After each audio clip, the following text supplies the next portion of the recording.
Hey guys, Lee H here, aka Criterion Racer, and we're going to do some pickups of what I got in the mail in the non-sports world, and also I stopped in Denver this past week and went to two new shops I haven't checked out before.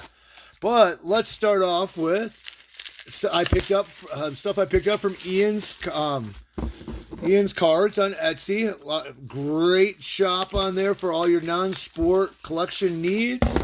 And let's see what I all picked up here. You know, they're always restocking. We're going to start off with some ET from Holland. Got a couple packs of those bad boys. Joining Big Pete, a relic card, and Doc Brown right there. I like that packaging. That's kind of cool right there. Ooh, and a lot of these are really badly made cards, but the packagings are really, really cool. I'm going to put that with the hoverboard back there. Let's see what else we got here. Next up, I don't remember ordering that. He always throws in some neat little stuff here. We got Dinotopia Fantasy Art Cards. That's pretty cool. Sorry for my dirty fingernails. Yeah. And we got a Coca-Cola. Have a smile. I got a box of those somewhere around my place. Speaking of that, something, I think I'm going to Ooh, look at that. This is actually a lot cooler than I thought it was going to be. This is a Hobby Japanese Lord of the Rings, the 2 Tires limited edition trading hobby cards pack here. In a nice huge box right there. That is pretty darn sweet to add to my non-sport collection. I don't even, maybe I can open it up here and show you guys. Oh, yeah. Well, I think he just threw in more cards in there. So these are the packs here in a nice silver foil pack. Something I don't have. I am a fan of the Lord of the Rings series. Not a diehard, but I've watched them many a times and read the books and everything like that. Ooh, look what else he kind of went in there. Oh, no, I think I did order this. Jake's Jokes. This is a pretty big, thick pack of that. I want to say this is around 1992, something like that. But it was a nice pack. You know, searching deep into my realm of packs I don't have. Speaking of packs I don't have, you know, I take an extra day off tomorrow, and I think I'm going to go and try to organize my packs of non-sport cards chronologically and kind of see what I have and don't have and make a video out of it. U.S. Custom Canine Enforcement packs. I think we're going to have to rip open a pack of that. So we got, I personally think canine dogs should be used if you want for sniffing, you know, rescue, search and rescue, and if you really need to for drugs, you know, but not to attack people. That's just my political view. Even for searching for drugs, they're real hit or miss on that. But search and rescue, these bad boys are awesome. We got Trapper and Simon, but I don't have any of these packs. Definitely a 90s one. See, I'm ordering packs like these Tattoo by Nintendo. And I've been collecting these for quite a few years. I don't know if I have these or not. And it's hard for me to go through hundreds upon hundreds of packs, not knowing what I have. But this is a nice addition from Ian's Card Closet. And this is another one. You know, I got a Peachy, a Michael Jackson, but this is like the red lip one. I can't remember if I've ever picked up the red lip one. Instead of me digging for 20 minutes, I end up, if they're a reasonable price, just adding more to my collection right there. And we got these. And then we got 83 Fleer packs, right, of stamps. Yeah, pull these out. We got Fernando Venezuela. Not Venezuela, but... And next card is going to be Pat Zachary. Kind of a neat little belt holder so we can clip these bad boys on. Interesting little product from the 80s. I don't know where I'm going to keep these bad boys. I want to say Fleer made these by chance. Yeah, anyways.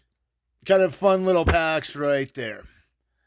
But more importantly, that Lord of the Rings thing is pretty darn cool right there.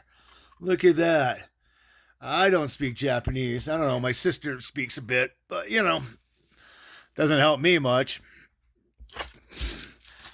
She's the smart one. I was the dumb jock one. But anyways, we don't want to cover up meat back there too much. So we're at about the 5-minute mark. I also stopped in 2 different shops. They're both fairly new, open within the year. I'm down in Denver. We're going to start off with what I picked up at the second shop. We're going to start off with a nice box of Star Trek. This guy, new shops are so hard to have like that much merchandise that you accrue over the years. The guy was very engaging, very nice. I tried to pick up, he was big into Pokemon there. Still had a lot of basketball. You can tell he was gearing toward. But, nice box of Star Trek, for $12. Couldn't pass that bad boy up. I don't have that in my collection. We're going to stick that off here, even higher up.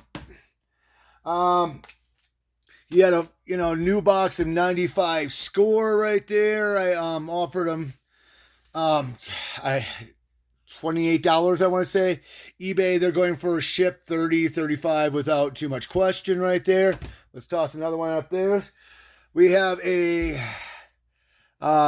Series 1 of Fleer Flare from 1994.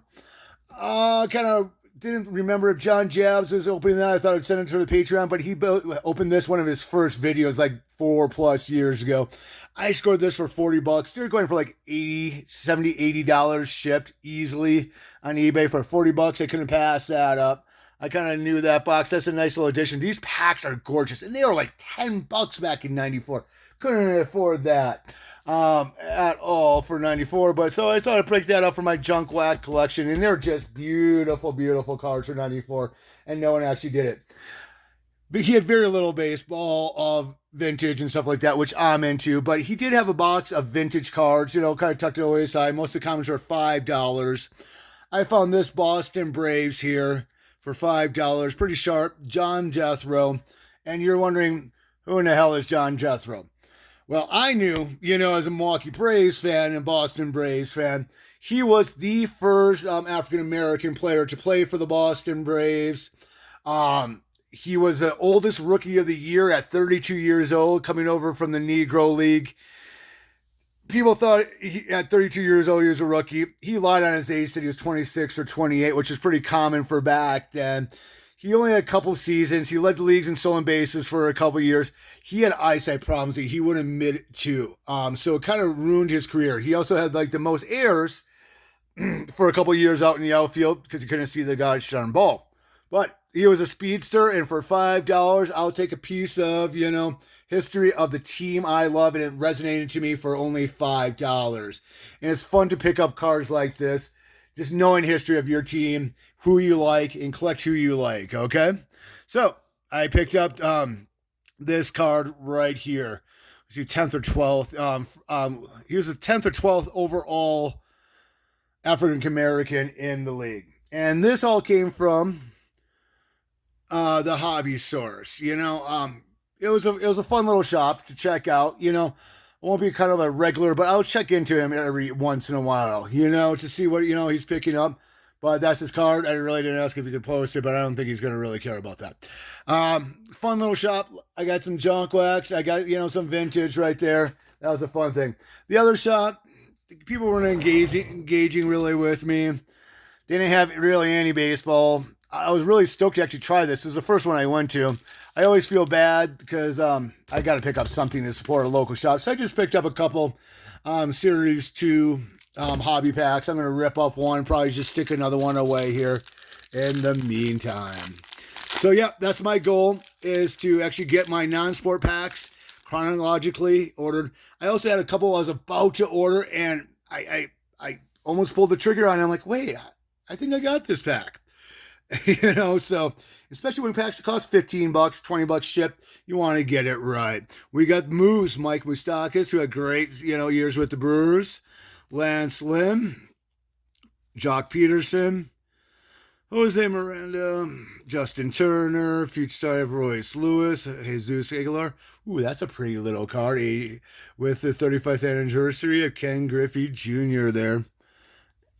And we got the home run leaders on the back. And there we go. And let's open this other pack.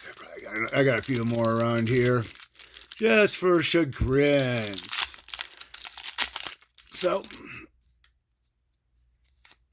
Luis Castilla, Javier Baez, Harold Ramirez, Yulik Guerrero, Austin, Jackie Brantley Jr., who I can't believe he's still playing, Mac Muncy,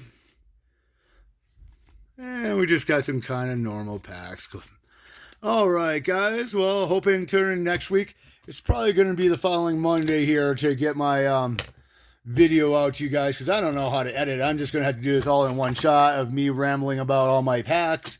And bear with me on dates and everything like that. But I'm looking forward to going back over my collection, see what holes I need, and also enjoy my collection. A lot of times, we stick these cards into these packs and cards into boxes, and we just forget about them, And that's how, it's fun. It's a lot of fun, chasing, these packs and stuff like that. But we got to really play with what we have, too. Jack Clark can appreciate that ups and downs of these cards here. We got good old red-headed strikeout king, Rob Deere, who'd fit in perfectly in today's Major League of Strikeout King. We got the Rex back, Chris Sabo there. I can't believe Dwight Evans was still playing at this point and not on the Red Sox. All right. Well, thanks, guys, for tuning in, and we'll catch you hopefully in my next video. Thank you.